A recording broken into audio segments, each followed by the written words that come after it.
The Detroit Tigers decided to test the weather gods, and your Minnesota Twins, well, they got to make them pay.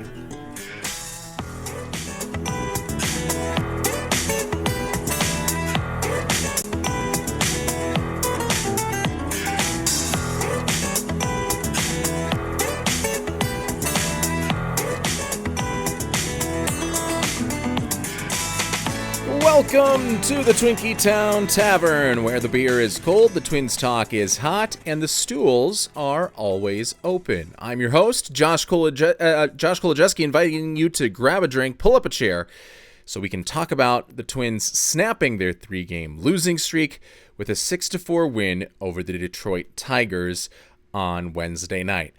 You know how Disney Plus tries to trick you into thinking the latest Marvel movie is already on streaming when it's the first thing that comes across the banner when you log in? And then you get excited because, just maybe you're the lucky one that gets to see it before everyone else because of some cosmically improbable programming glitch.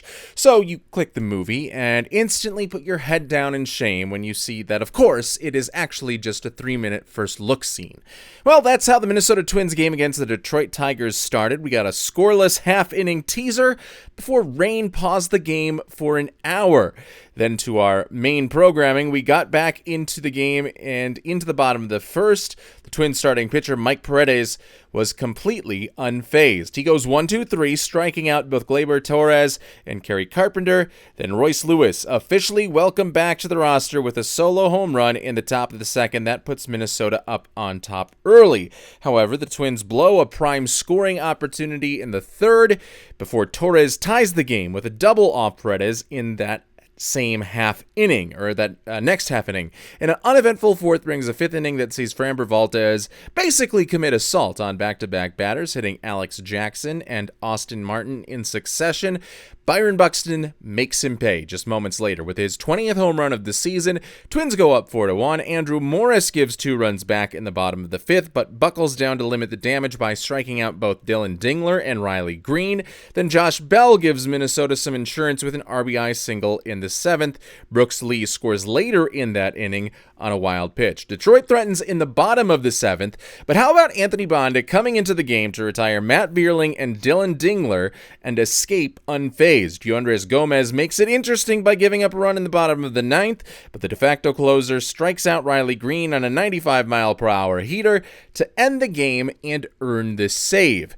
Minnesota improves to 31-38. The Twins are in third place in the AL Central. They are 6 games behind first place Chicago and 3 games behind Texas for the final AL wildcard spot. Let's talk about it and welcome on in to the Twinkie Town Tavern. You can give us a follow over on our network, the Grey Duck Sports Network. That is at Grey Duck Sports over on Twitter and YouTube, and on TikTok we are at grey.duck.sports. There you can find not only clips from this show, but my daily thoughts and musings about the Twins in general, as well as other sports things, and we are currently doing a series on the team that saved baseball, the 2002 Minnesota Twins. Well, that Minnesota Twins season was almost ended because of a strike. That 2002 campaign, not only because of a strike, but also because of contraction. And this game tonight was almost ended because of some very poor decision-making by some Detroit Tigers Comerica Park officials. It seemed to everyone involved, everyone at the game, Jason Benetti, the play-by-play announcer for the Detroit Tigers, the cameras that caught the storm clouds coming in as the game time drew closer and closer in the Motor City, it became clear that a thunderstorm was going to start, and that thunderstorm was going to start very, very soon. So what did the Tigers, Twins, umpires decide to do? Well, I assume they decided to take the advice of the local weatherman who they have at the stadium, who I assume is looking at the Doppler radar, or at the very least can see the ominous clouds that are about to cover Comerica Park. And apparently he did not see those, or apparently decided to try and tempt or test the weather gods or Mother Nature or whatever weather deity you believe in.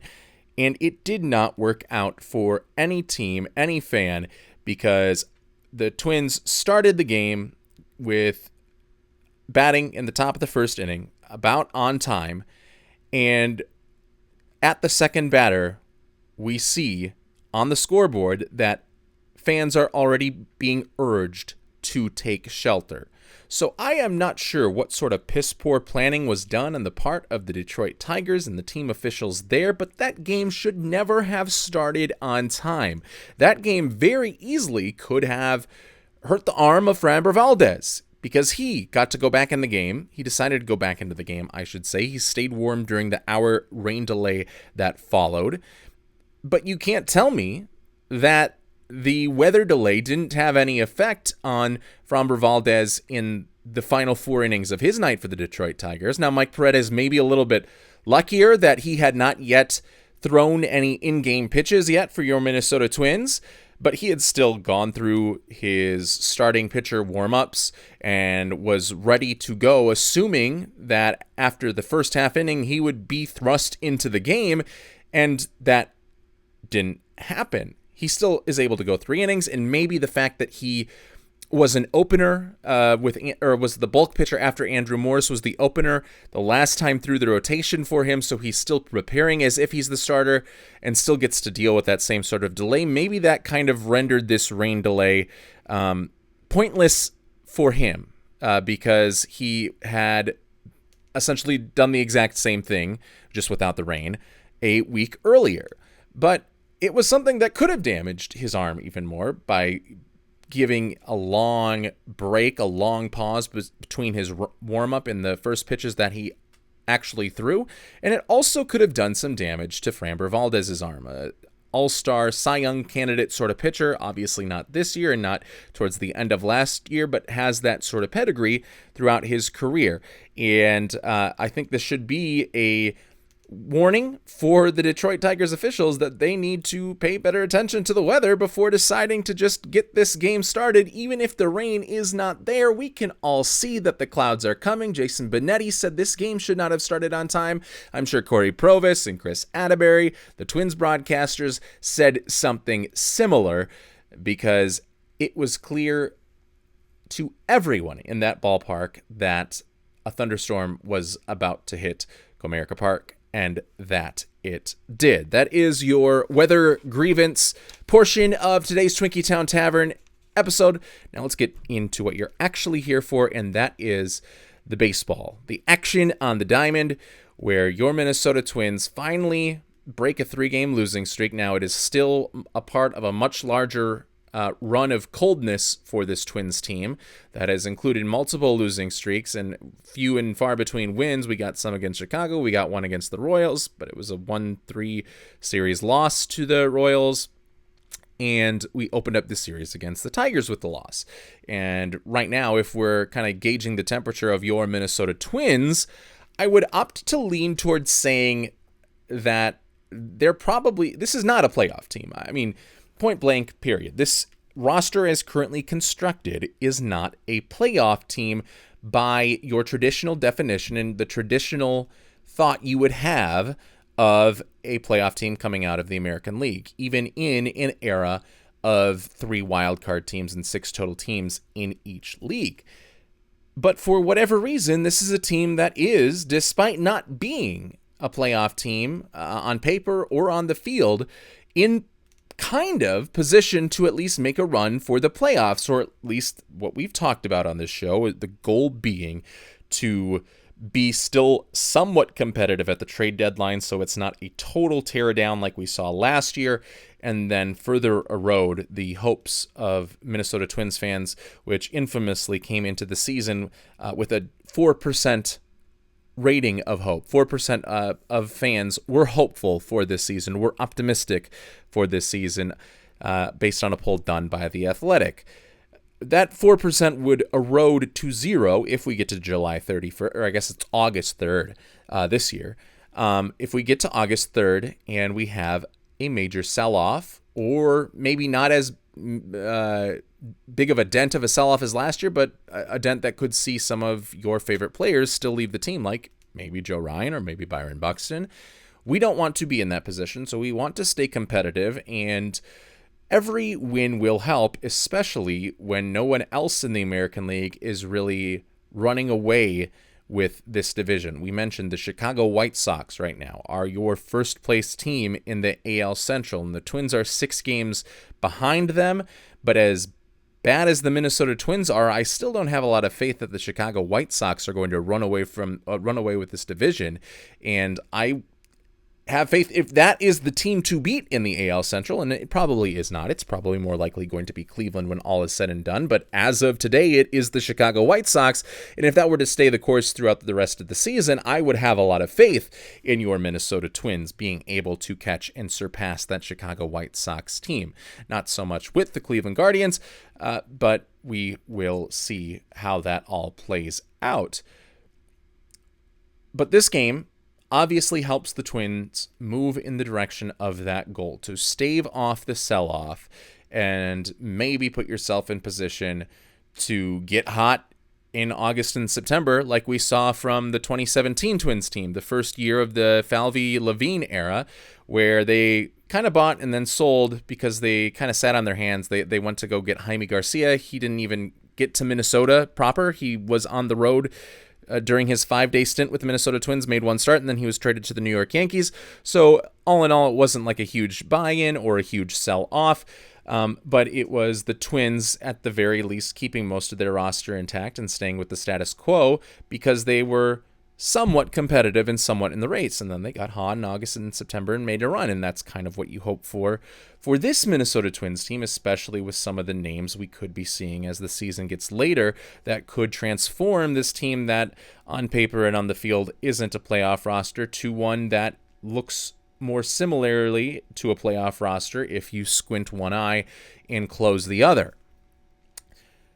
But how did the Twins get to tonight's win that is helping them reach their goal, or the goal that we've put out for them here on the Twinkie Town Tavern? Well, number one is your guy, Byron Buxton. And he is probably reason 1, 2, and 3 that the Twins are only 3 games out of a playoff spot here on June 10th, despite being 7 games below 500. He just continues to impress us day in and day out. And Royce Lewis, when he was interviewed by Audra Martin at the end of the game, basically declared that Byron Buxton is your AL starting center fielder for the All-Star game. He has already, gone above Rob Manfred and made that declaration for us all. And it should be an obvious declaration. Buxton now hitting .260 with 20 home runs. And he's doing this despite a litany of minor injuries, from running the bases at times, from getting hit by pitches at times, from crashing into the outfield wall most recently and missing a couple of games in that Kansas City Royals series. And when he crashed into the wall during that weekend series against the Royals after making a really good catch, it kind of brought back memories for us as Twins fans of past Byron Buxton injuries that we thought maybe could be minor, but because of his speed and the mass and whatever it is that causes the collision into the wall to be so bad that it causes him to miss a month. We've seen that time and time again where he has these collisions, or not even him, but other center fielders can have these collisions and be out for a very long time. But I think we can finally start to dispel this narrative, now a false narrative, that Byron Buxton is an injury-prone player, because less than a week later, he is back in the lineup, and not only is he back in the lineup, but he is starting in center field. And the one thing that I think has fully convinced me to shift the narrative from Byron Buxton is an injury-prone player that will rarely reach 100 games played over the course of the season, into a new narrative of all those injuries earlier on in Byron Buxton's career were a bit more freak injuries, and he actually is a guy that can tough it out as long as there is no structural damage done to him in any way, shape, or form. The thing that has brought me into that latter arena 100% is his diving attempt for what ended up being a double by Gleyber Torres that tied the game in the bottom of the third inning. because it showed me not only is Byron Buxton in the outfield, but he is still going to give that full out effort. He's not going to be scared. He's not going to be hesitant because he still has faith, obviously, in his speed and athletic ability to make these brilliant catches. And he has trust that his body will not break down even after suffering some bruises, suffering some nicks and knacks less than a week ago when he crashed into the wall and played with that same sort of tenacity. So he dives hard for this ball. He doesn't get to it, and it goes pretty much all the way to the wall, and it allows the Tigers to score, but it showed me that Byron Buxton still is not playing scared, despite some minor injury scares that have happened throughout the course of this season. And now he is at 20 home runs through not 69 games played by him, but 69 games played by the team, and he is on pace at this moment for 47 home runs this season, which would, I believe, place him second all-time in Twins history for a single season behind Harmon Killebrew's 49 that he had, I believe it was the 1969 season. So that play by Byron Buxton, while it was not successful in the moment for the Twins, I think can convince us, or at least has convinced me, that Buxton is going to be all right, and that this second half of his career, as Paul Molitor has said on occasions, could be the potential Hall of Fame half of his career. Paul Molitor has said some guys are Hall of Famers earlier in their careers, and he was a guy, Paul Molitor, who is more of a Hall of Famer who made his case later in his career because of injuries and whatnot that slowed him down in the first half of his career, and hopefully we see Byron Buxton continue along that same path. Also, good on Byron Buxton moving down into the 2 spot from the number 1 spot. And I know this, to me, typically, and probably to you, doesn't seem like a big deal where you hit. But I remember when I was an intern for the Twins radio broadcast team during the 2017 season, I overheard guys like Chris Atterbury saying or hearing from Paul Molitor that Brian Dozier just cannot hit if he is not the leadoff hitter. Like, it is a mental block that he was not able to have success typically. And I'm not sure if the numbers backed it up, but it was his thought processes going into the season and probably caused him to lose confidence or lose some sort of fire if he was not the leadoff hitter. But it was Brian Dozier could not hit if he was not the leadoff hitter. And I always thought that was interesting.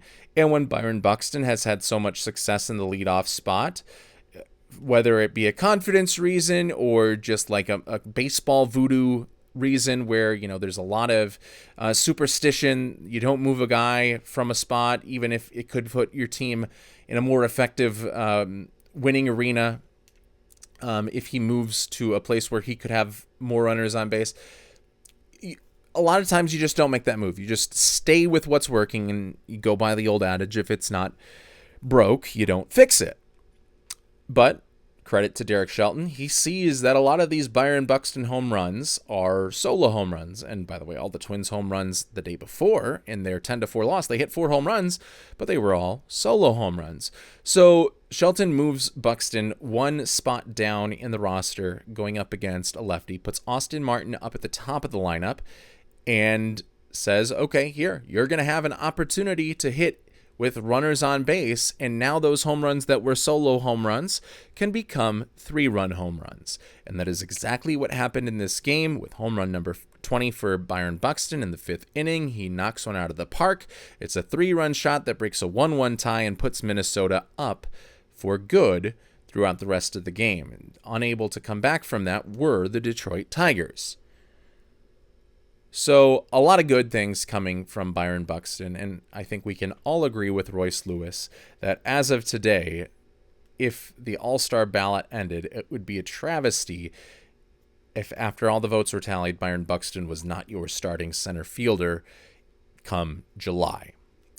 And speaking of Royce Lewis, how about his first home run since returning from St. Paul, where I believe this season he had like 10 home runs in 14 games, if you combine both his rehab stint and then what Derek Shelton called not a demotion, but an opportunity to reset for Royce Lewis.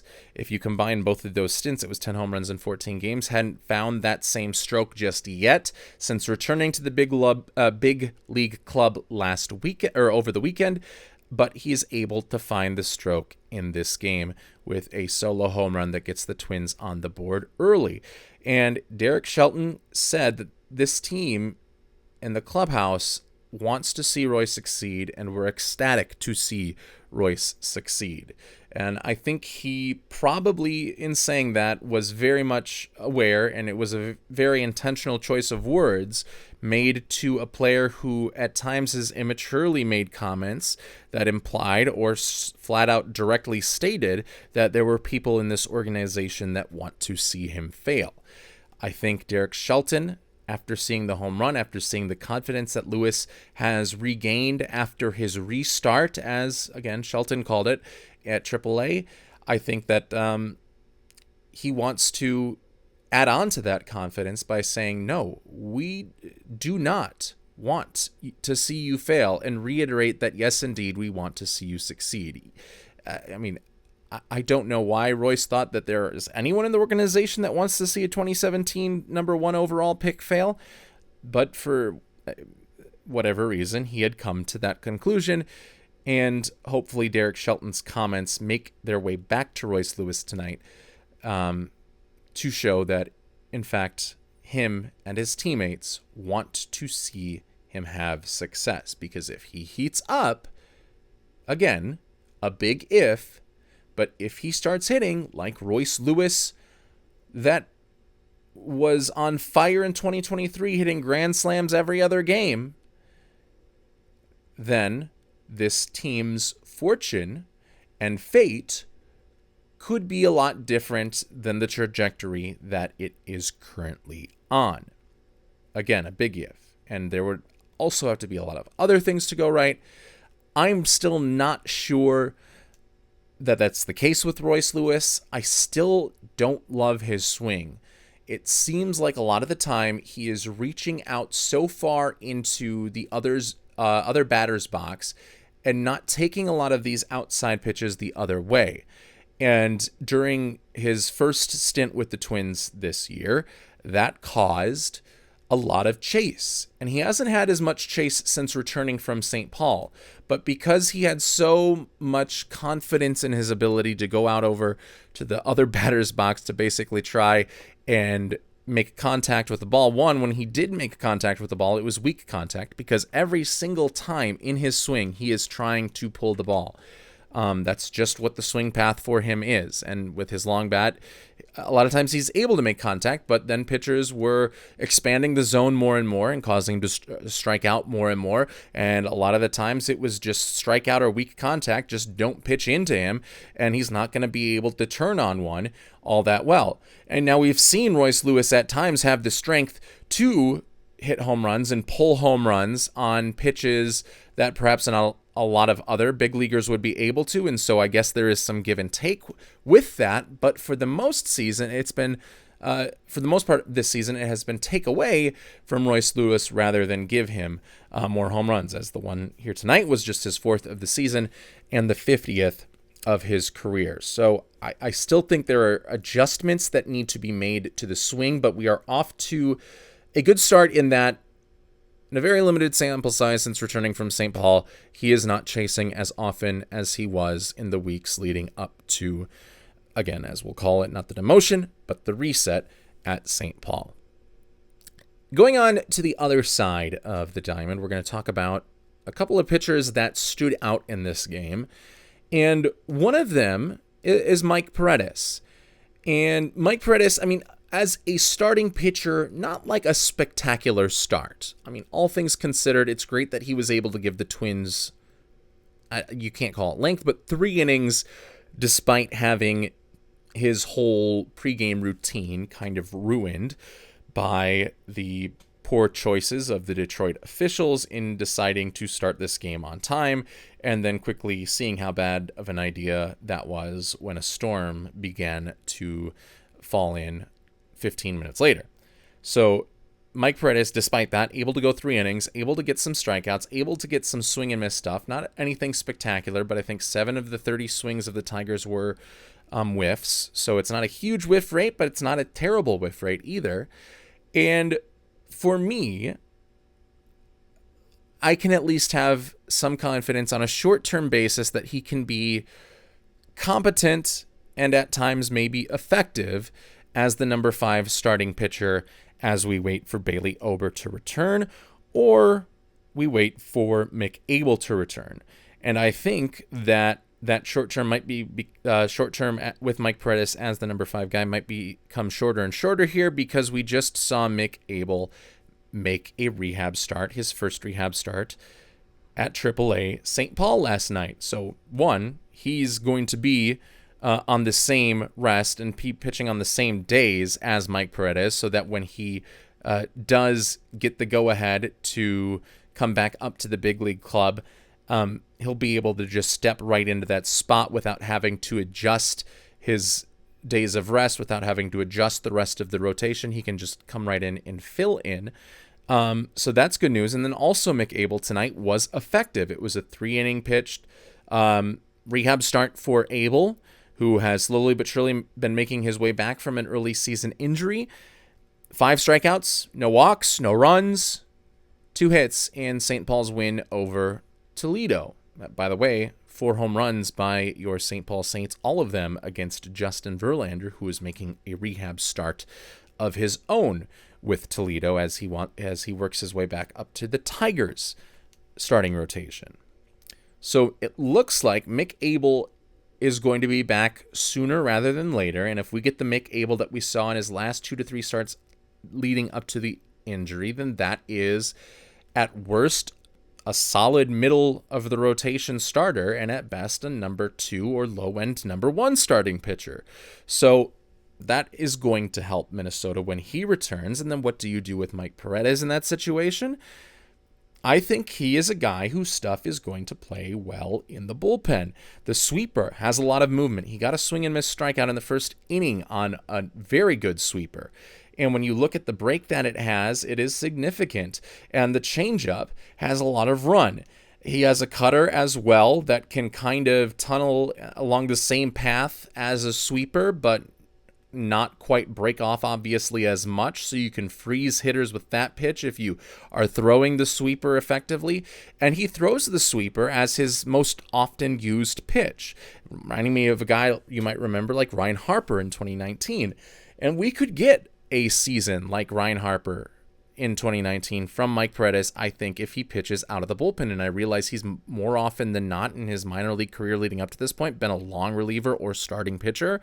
But I think he has the stuff to be an effective bullpen. And if we are a bullpen pitcher, and if we are continuing to try out every different option to rework this Minnesota Twins bullpen, I think that Mike Paredes should get a shot, not as a long reliever, but as one of your, 1-inning guys that can maybe make that 92, 93 mile per hour fastball play up in a shorter stint to 95, 96, and then you pair that with the sweeper changeup cutter, and you could have yourselves a pretty effective reliever, and then once again start to just climb out of the gutter that was the bullpen at the beginning of this season, and still is, not even at street level, but is not completely at the bottom of the sewer. It's starting to be pulled out of the well like baby Jessica.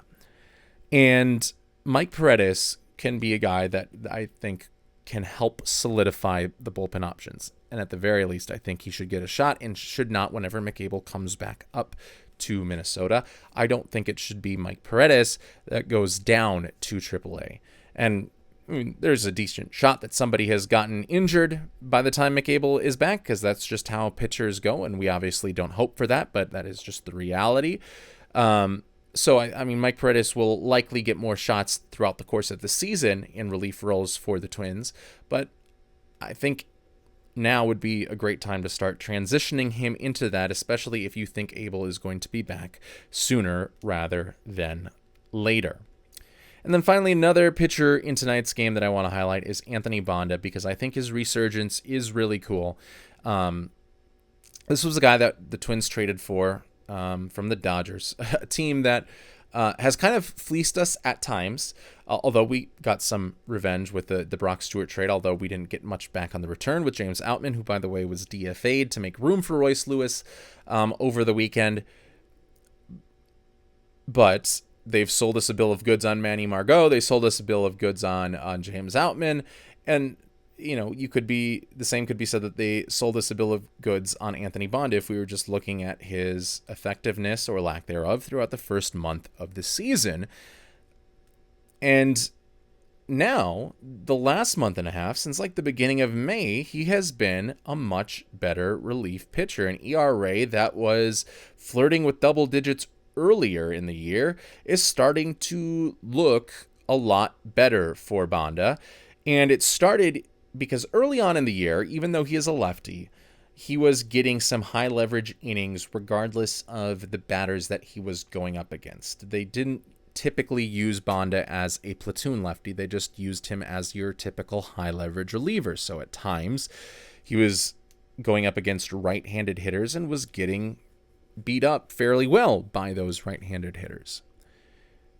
And so because of the lack of success that he was having and some of the games that he was blowing for Minnesota out of the bullpen, they decided to use him now as a lefty reliever, maybe to gain that confidence back a little bit and mostly just go up against left-handed hitters. And, if there was like one righty that was in the run of a lineup for a team coming up, then, they would deal with that. But most of the hitters that he was facing were lefties. And then tonight we see him get some big outs. He goes at 1 2/3 innings and comes into the game in the 7th inning and gets 2 right-handed hitters in Matt Vierling and then I forgot who the other one was. I'm going to look it up here very quickly. He was able to get both Matt Vierling and then Dylan Dingler, who is a dangerous hitter for Detroit, leads the team in both home runs and RBIs entering tonight's contest.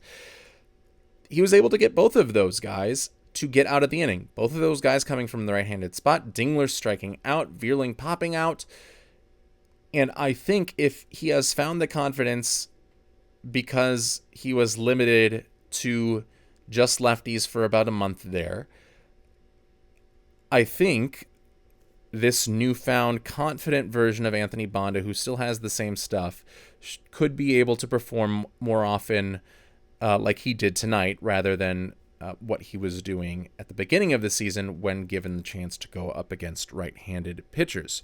So I think the Twins have done a great job in reworking him through that time where he was specifically going up against just left-handed hitters, and working through those kinks, working through everything behind the scenes while still giving him run, again, in the bullpen, so that he could become a more high-leverage guy for this Twins bullpen and, again, start to raise us out of the gutter. Mike Paredes and Anthony Bonda can fill those roles as the Twins try to, again, our goal right now, stay relevant, stay competitive by the trading deadline, so that a complete sell-off like we saw last year would not fly as much from a PR standpoint for the Pohlads and Jeremy Zoll and all the like.